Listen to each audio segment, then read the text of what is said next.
There are people who are battling anger here. You have wrecked many relationships. Small thing, your hand has hit somebody's face. A young man came to my house crying on his knee. Help me beg my wife. Let her come back. I was not in the light of the case so much, so I foolishly said, give me a number. Give me a number. Jesus hates divorce. Bring the number. Hello, madam. How are you doing? I'm pastor this. You say, okay. I say, your husband is with me. He's very sorry. He told me that he slapped you. He's very, very sorry. I can vouch for him. Biggest mistake I made this year. Mind you, I was not aware that he didn't only slap her. He only told me he slapped her. You know that thing where they are beating you, then you now look for one small space and escape.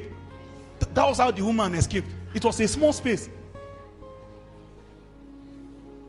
The woman now said, pastor, now because of you, she constantly cry for there. I said, don't cry, come. Love have started.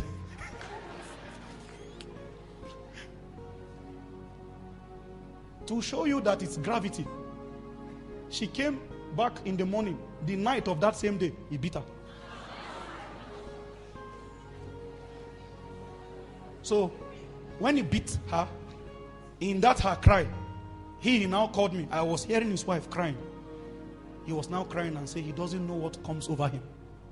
That anytime she just, and I'm thinking, if a man can be sorry like this, why can't you use that energy of being sorry and change? It's gravity. It's above you. It will take, we'll be borrowing some things from the physical laws. One of the law of motion says an object will remain in its permanent state of rest until it is acted upon by an external force. You can't change. You cannot change by yourself. Something must collide with you.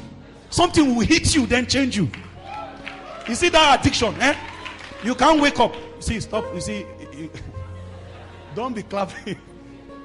You see that addiction where you just wake up one day and say, by God's grace, it ends today. No matter how you shout. You are a joker. You are a joker. In fact, as you are shouting, the spirit started laughing. Look at this clown. Somebody carried a big marker and wrote on a cardboard, on the 20th of July, I vow to God, if I sin, I die. You're a joker. An external force must collide with you. Something must alter your anatomy. Suddenly, you'll find out that the things that had grip over you, their walls and their strongholds has been broken. This is why men come to the presence of God, so that a spirit can collide with you. When this happens to you here, there's another work that is your own work.